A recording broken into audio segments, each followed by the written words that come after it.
Thank you very much for being here. We have largely an energy group today. We're looking to be very energy dominant, and we will be in a very short order. These are great professionals, but before we do that, we'll be signing an executive order having to do with COVID and schools. Lindsay? Yep. So this first executive order, it prohibits federal funding for COVID-19 mandates, vaccine mandates in schools. Okay, and that will meaning they want to clear that up, Yep. the discrepancy. So any schools that require students to be vaccinated with COVID-19 shot, then there's no more federal funding. So. Okay.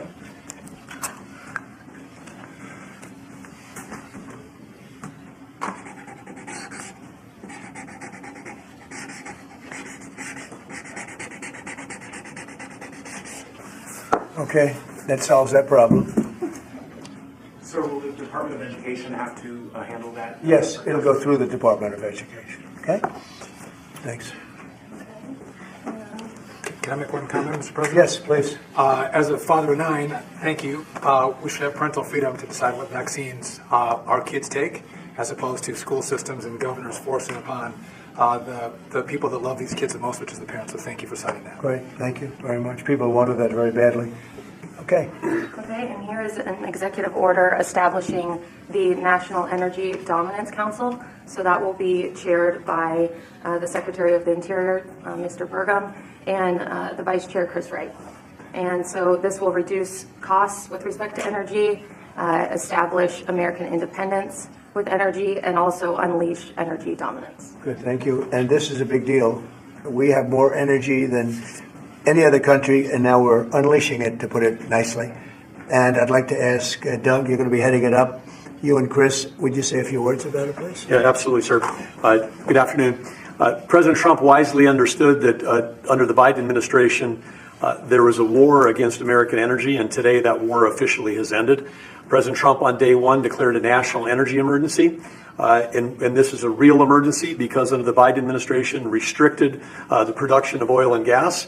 Production's still coming, but when you stop holding leases, when you take 625 million acres of land out of ocean land, out of production possibilities through an executive order, you're really restricting the balance sheet of America. But today, as President Trump said, this is unleashed. The National Energy Dominance Council will be made up. All the folks that are standing beside me here, other cabinet leaders, and many more, represent President Trump's wise decision that we need a whole of government approach to unwind. The Biden administration had a whole of government approach that had the war against U.S. energy. Now we need to turn that around 180 degrees and unleash that potential. We've got to unleash it from the Gulf of America all the way up to Alaska. We have amazing resources in this country, and we haven't been getting a return on them. Many of these are under public lands.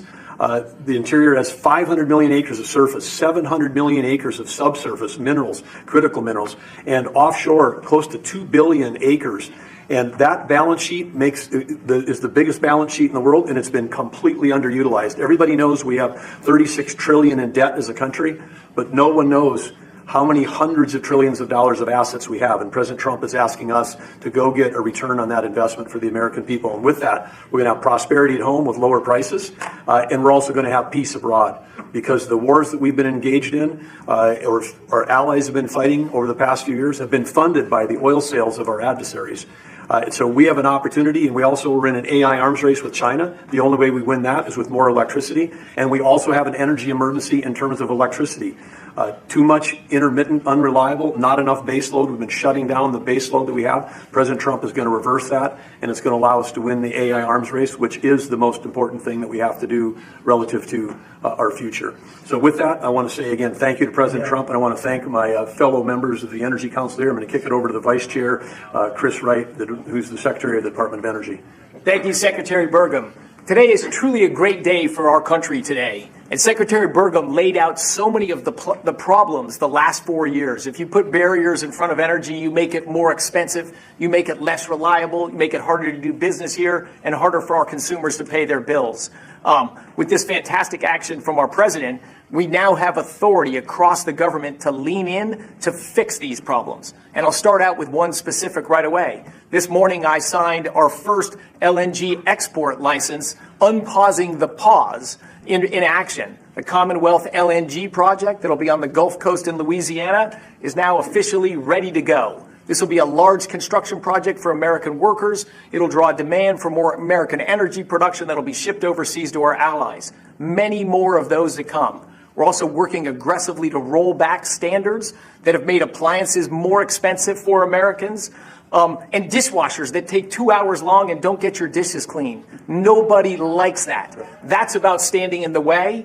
And with this President Trump and our new National Energy Dominance Council, there's so many things we can do to make American lives better, bring down costs and grow opportunities. And with that, I'm going to kick it over to a fellow member of the council, our Administrator of the EPA, Lee Zeldin. Thank you, Secretary, and honored to be serving on the Energy Dominance Council. At EPA, we're doing our part to power the great American comeback. And President Trump has made it clear that he wants EPA to be doing our job to ensure that we are unleashing energy dominance however we can help, that we are assisting in making America the AI capital of the world, that we are pursuing permitting reform, that we are helping to bring back American auto jobs. This is the mandate of the American public. The Trump mandate, it was clear. And the guidance from President Trump to me when he asked me, thankfully, for the opportunity for us to be able to serve together in partnership to unleash energy dominance, this is a moment that we must meet. To that end, it is important to note that the prior Biden-Harris EPA issued a waiver to California for tailpipe emissions. This was a rule that should have been submitted to Congress. We will submit it to Congress. Congress will have the opportunity through the Congressional Review Act to make that waiver go away.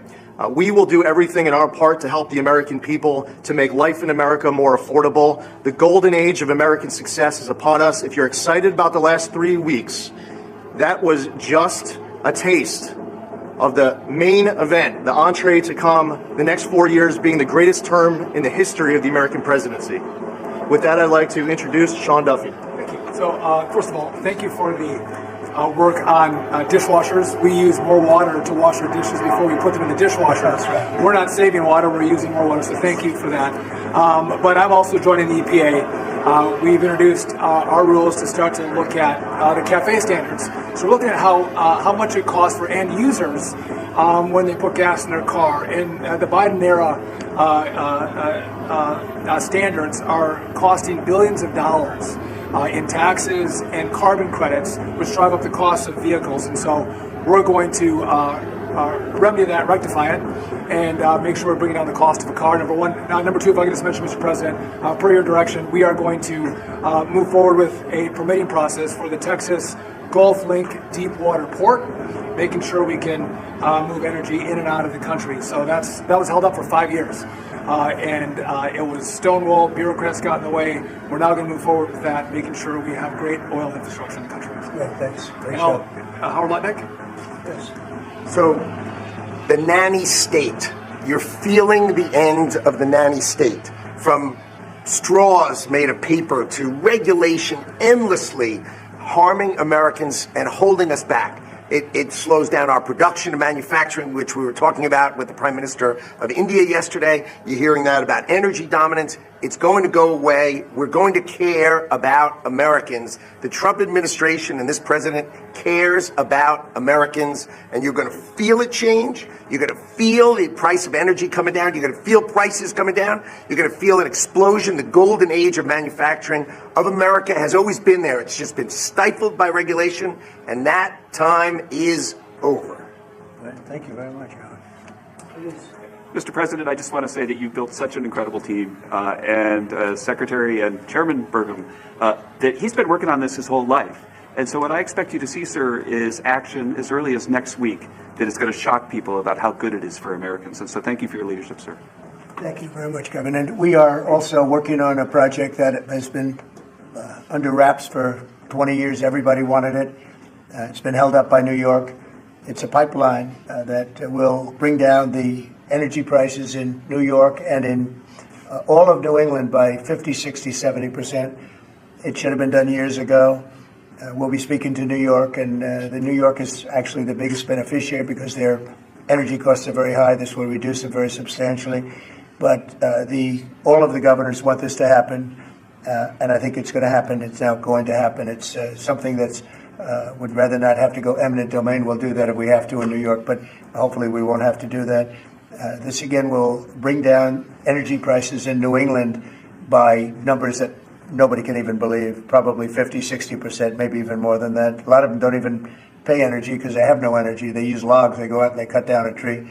It's really a terrible situation. So we're going to get this done, and we can have it done once we start construction. We're looking at anywhere from 9 to 12 months, if you can believe it. It's going to go very rapidly.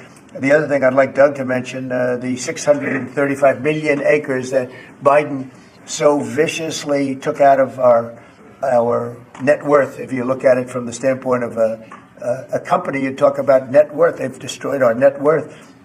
We're putting it back. It will be back as of this afternoon. And Doug, could you mention that? All of the millions and millions of acres that he just handed back to Yes, nobody. the executive order by President Biden that wiped out these trillions from our balance sheet. President Trump signed an executive order instructing me as the Secretary of Interior to unban that ban, and that's been accomplished. And so those are back on the U.S. balance sheet. Okay. Sorry, which one is that? The 625 million acres of offshore that was banned from further lease sales. Further anything. And 625 million acres is Right. 1/3 the size of the lower 48 that was taken off our balance sheet. It's back on there now. President Trump cares about the American people. He knows that these public lands belong to the public. They don't belong to Washington bureaucrats from the prior administration.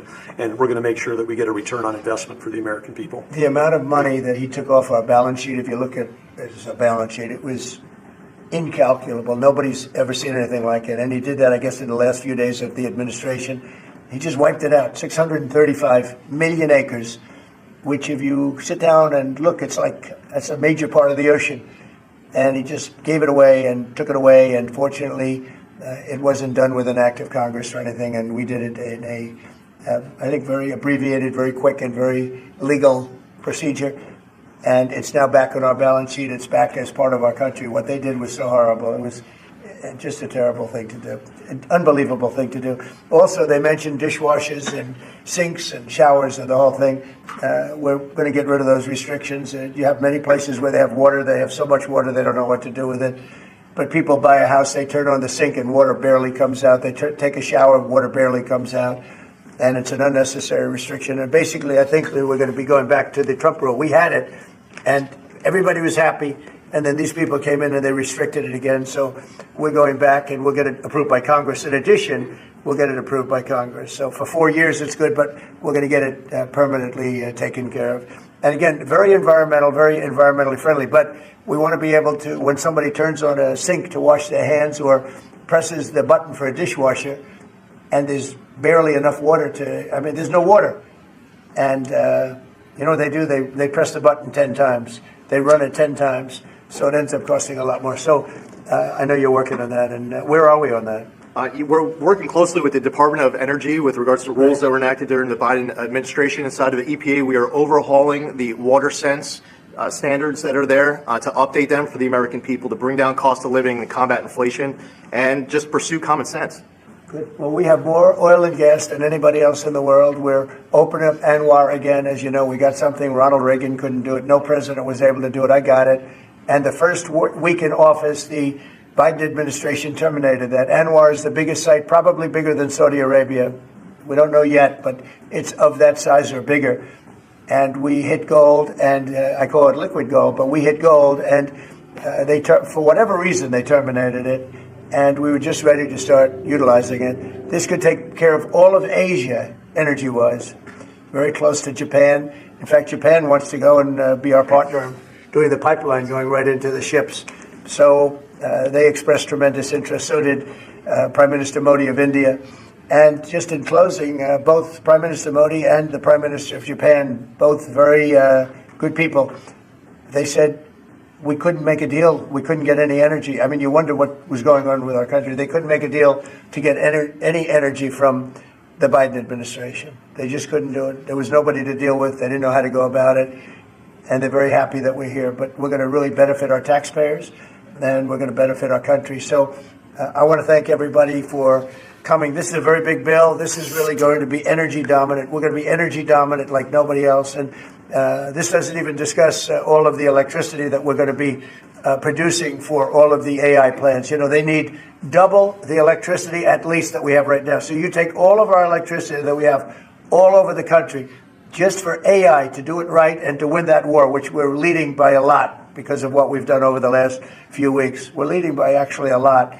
But if you take all of it, we have to double our electricity needs just for the AI, and that doesn't include the other technologies.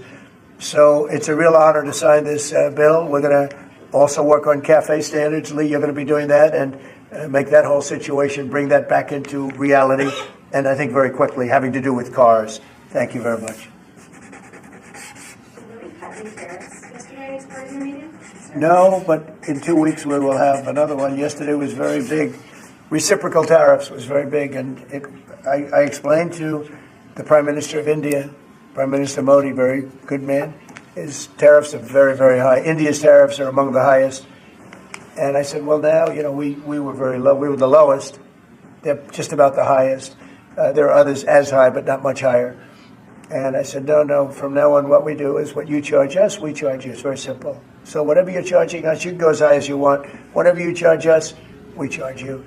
And I wouldn't say they were thrilled to hear that, but that's the way it is. Tariff, I told you, is a beautiful word. Fourth most beautiful. Did you make any pledges about BRICS nations not undermining the dollar? You had threatened 100% tariffs. BRICS, the BRICS nations, I think that's breaking up very rapidly. We said that if they're going to go in and do anything to undermine the dollar, that includes China. I don't even know that they're a member of BRICS, but they had a few nations get together to try and play cute. And I said, we're going to put 100% tariff on every one of those nations. And at the mere thought of saying that, I think that's all broken up. That idea has no longer sailed. Now, that would be a terrible thing for our country. It would be bad for the world. They wanted to undermine the dollar. 6 nations got together. They want to undermine the dollar. That didn't work out too well. Not going to happen.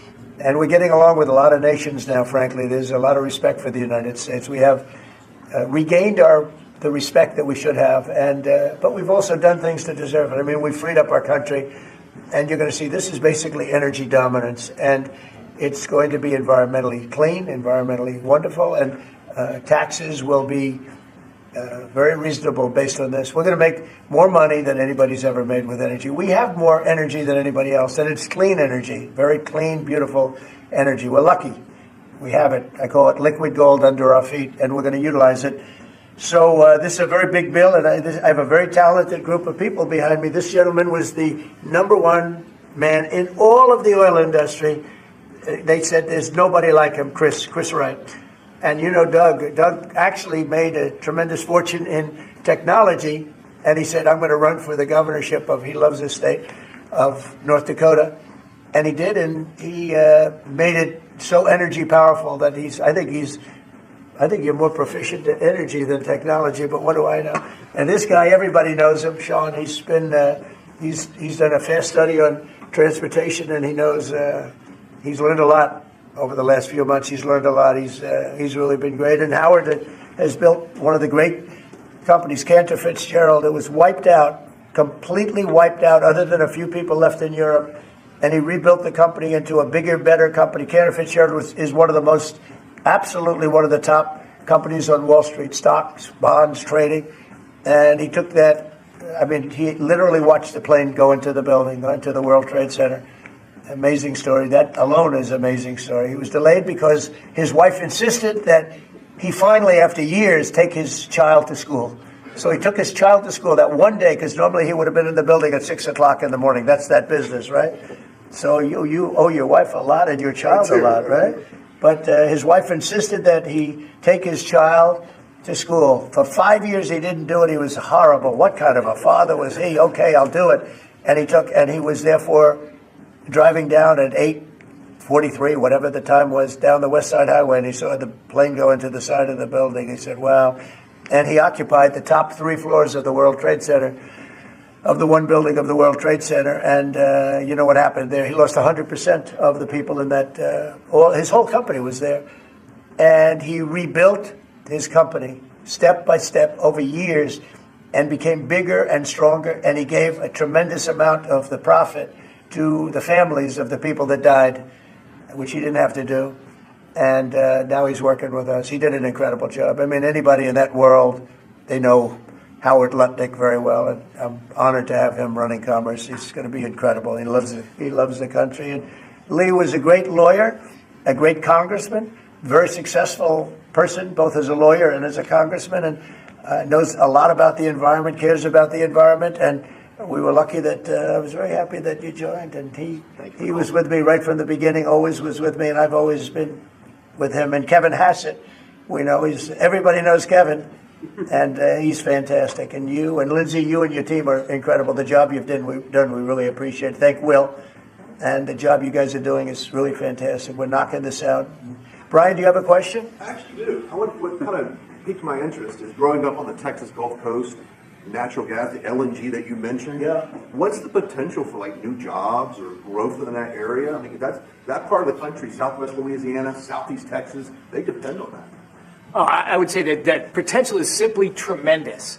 20 years ago, the United States was the biggest importer of natural gas in the world. And we had natural gas prices 2 or 3 times higher than they are today. But with shale revolution and great entrepreneurs in Texas and Louisiana and across our great country, we are now today the largest net exporter of natural gas in the world. And so much of the world is depending upon natural gas as the fastest growing energy source, has been for 50 years. We were the driver of that, and then we paused. We stopped our ability to grow natural gas exports. Both the Japanese government and Indian government expressed great distress about that. They're going to count on energy imports from the U.S., and we may just change our mind. So I think they're thrilled to see the actions of this president say America's open for business. Yes, we have the energy, we have the people, we have huge job opportunities and investment opportunities, not just in the oil and gas industry, but all those surrounding communities that are lifted up by that more production here. And as we produce more production at scale, not only does it allow us to export, but it becomes more efficient, and it helps us drive down the cost for our domestic consumers as well. Yeah, I know they're really happy to just let you Thank you. Thank you, Brian. And I will say this, that this all started 8 years ago when I got elected. We were doing this, not to the extent that we're doing it now, but we were doing this, and we became number 1 in oil and gas by far. And we were number 3, even number 4, some would say. When I left, we were number 1 by a lot. And then they pulled way back, and the prices started going through the roof. And then they went back to my plan, but by that time the prices had already gone up, so they really disrupted it. But now we're going to take it to a new level. It's going to be amazing. And we're also, it's very powerful, clean coal. We have more coal than anybody. This is good, beautiful, clean coal. And if you notice, China's opening up a coal plant a month. Germany is now opening up a coal plant every 2 months.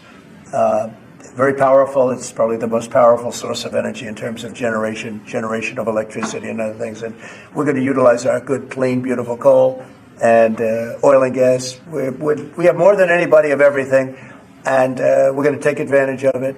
And I appreciate everybody being here. Can I ask you, sir, about what's happening in Munich? Senator Roger Wicker shepherded Defense Secretary Hegseth through his confirmation. He got him through that process, and then he had some tough words for him overseas. He said it was a rookie mistake for Secretary Hegseth to outline what would or would not happen as far as Ukraine's membership in NATO goes. And then I haven't heard that. I mean, Roger's a very good friend of mine, and Peter's obviously, he's been doing a great job. I haven't heard. Let me look at it. You tell me something. I have not heard about it. The question I had is, were you aware of what Secretary Hegseth was going to say in his speech at NATO? Generally speaking, yeah. Generally speaking, I was. So I'll speak to Roger. I'll speak to Pete. I'll find out. Mr. President, the Energy Dominance Council, that's for all forms of energy? Does that include all wind and forms solar? of energy, yep. And the pipeline you mentioned, sir, is that Constitution pipeline in New York? Yes. Is that the I believe so, right? Yes. Yeah, that's what it is. And, you know, they've been trying to get it for 20 years. And what it means is for New York, upstate New York, and even everywhere in New York, also other states, but in particular New England, that New England will now, I think, will cut the energy prices, and big cuts in New York too, but cut the energy prices literally in half. We have the permits. We have permits that just about everything we need a New York permit, and I would imagine they want to, because their energy prices will come down so far. And it's a lot of jobs for New York. It's a great thing for New York. Everybody wants it. We'll be meeting with the various governors, Governor of New York, and the other governors too. And we can have it built in about 9 months, and let's say 1 year, but we can actually have it built in pretty close to 9 months. It's all set. We have most of the permits, almost all of the permits. And on just, you're prioritizing energy dominance today. You've also prioritized trade balance. The oil industry is a little worried about the steel tariffs. I mean, they put 20,000 feet steel in the ground at a well. How will you balance that? Is there a You're possibility? talking about steel and aluminum. Indeed, steel tariffs. So the steel, I saved the steel industry in my first term by putting on tariffs because China was dumping massive amounts of steel. Others also, but mostly China. And I put very substantial, we took in $600 billion worth of tariffs from China. No other president's taken up, literally haven't gotten 10 cents from China, not 10 cents. And hundreds of billions of dollars came in from China. And they understood it. They understood what I did. But the dumping stopped. And had I not done that, you wouldn't have one steel mill, I think I can say, not one steel mill operating in this country. And we need steel. We need steel. I mean, there are some things you have to have, and steel is one of them for military, etc. So I think steel is going to be very strong. It's going to be very strong. I think it'll go back to being really powerful. We saved it. I mean, we were talking about U.S. Steel last week. U.S. Steel would have been closed, totally closed. We saved it.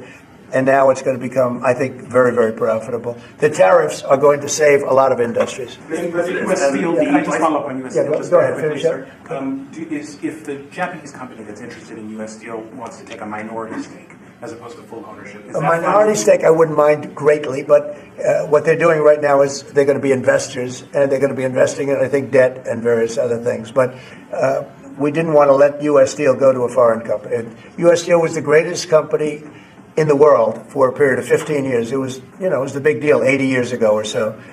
And psychologically, we can't even think about letting that happen. But what is going to happen, and we've already seen it, you see it in the stock price, with the tariffs, U.S. Steel is going to be a real powerhouse again. Just follow up on Jackie's question about Munich. Vice President Vance's speech to the conference has ruffled quite a few feathers in Europe. What did you say to ruffle them? I don't know. He was talking about the freedom of speech and migration in Europe. Do you believe that European leaders have a fundamentally different view of the world than this administration? Well, I heard his speech, and I tell you, you're talking about JD's speech, right? Yes, sir. I heard his speech, and he talked about freedom of speech, and I think it's true in Europe. It's losing. They're losing their wonderful right of freedom of speech. I see it. I mean, I thought he made a very good speech, actually, a very brilliant speech. Yeah. Europe has to be careful. And he talked about immigration.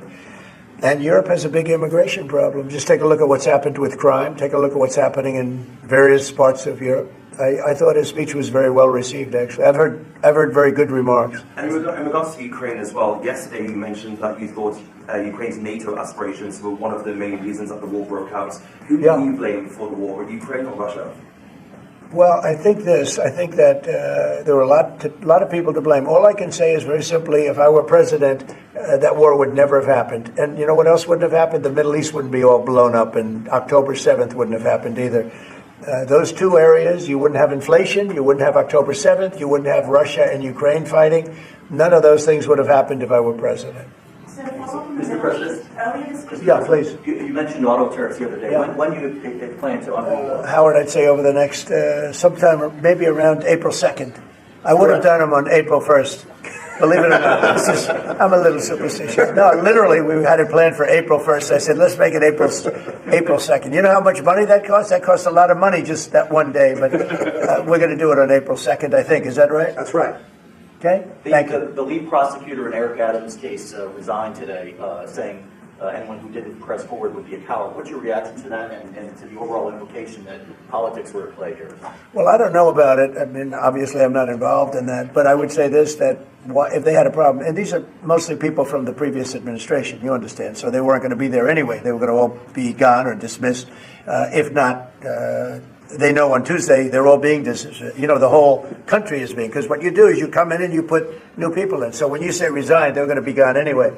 But I know nothing about the individual case. I know that they didn't feel it was much of a case. They also felt that it was unfair with the election. Look, I would know that better than anybody because I was weaponized more than any human being in the history probably of the world. And I won the election in a landslide, winning all 7 swing states, winning the popular vote and everything else because the people got it. It was weaponized. And I was weaponized literally weeks before the election. But I think there's also something to be said. I read that there's something to be said for what they were doing. It looked to me to be very political. But why didn't they bring this up like 4 or 5 weeks ago, 6 weeks ago, or whatever it happened? You know, they just sat around and didn't complain. Then all of a sudden they complain, and they know they're all being dismissed anyway. So you know, that's the way it is. That's called politics, I guess. Yeah, please. Earlier this week, you predicted that oil would reduce if Hamas would hand over all of their hostages. What do you expect to happen tomorrow in terms of? I don't know what's going to happen tomorrow at 12 o'clock. It was up to me. I'd take a very hard stance. I can't tell you what Israel's going to do. But I watched the last people come out, and I looked at a before and an after picture. One guy was a big, strong, healthy guy. You could say he was a little bit overweight. He's not overweight anymore. He looks like he just came out of the Holocaust. It looks like a Holocaust picture. I've looked at him for a long time, and they've been treated very badly. The young lady came out last week. Her hand was blown off. I mean, literally, her hand was trying to stop a bullet that was headed for her face. She put up her hand. She goes like this and wiped out her fingers and a lot of her hand.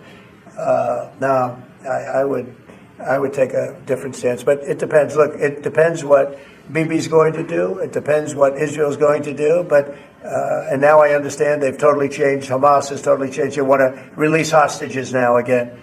But you have to see, this started by them saying, we're not going to release the hostages as we said we were. I said, good. You have till 12 o'clock on Saturday, which is tomorrow at 12 o'clock to do it. And we didn't hear anything. Then all of a sudden, 2 days ago, they said, no, we've decided we're going to release the hostages. So, but I actually think they should release all of the hostages. Remember, they're probably as bad as they looked. I mean, I don't like to say that, but they looked real bad 4 days ago, 5 days ago when I saw them. And the young ladies that came out were treated really badly. You don't know what happened, but I do. They were treated really badly. But as bad as they look, the ones that follow probably will look a lot worse. I think they're sending out their most healthy. And they've been hit hard on that, Hamas. So they probably didn't want to release. But they changed their mind. I said 12 o'clock tomorrow, and all of a sudden, 2 days ago, yesterday, they said they're going back to releasing. But this all started by them saying, we are not going to release any more hostages. And then yesterday they said they are going to release the hostages. But I think they should release all of the hostages. About 75,000 workers took this deferred resignation. It's a little bit short of the 5 to 10% goal you were hoping to hit. Do you think you'll have to make up the rest of that number? No, look, that's 75,000 more than we would have had. And nobody knows what that final number is, because in the end, I think a lot of people aren't going to show up to work. A lot of people, they got used to staying home and quote, working. But, you know, I wonder if they had other jobs or other things. You know, they have a lot of problems with that. No, 75,000 is a lot of people. And we paid them well. You know, we gave them a lot of months of severance pay, if you call it that. But no, I think you'll probably have some more too, in addition. It's a big, tremendous saving for our government. We want to downsize government, but make it better. Run it better, but downsize. Yeah, please. So, around about the UK, I understand that you had a phone call with Keir Starmer yesterday. I did. I just signed a letter to him. He asked for a meeting, and I agreed to the meeting. We're going to have a friendly meeting. Very good. We have a lot of good things going on. But he asked to come and see me, and I just accepted his asking. Do you have a date for that, sir? What do you Very soon. I think he wants to come next week or the week after. And what do you hope to discuss? I don't know. It was his request, not mine. But, you know, I met him twice already. We get along very well. He's a very nice guy. Thank you very much, everybody. Thank you. Thank you very much. Appreciate it. Thank you, Brad. Thank you, press. Thank you, press. Thank you, sir. Thank you so much. Thank you. Good job.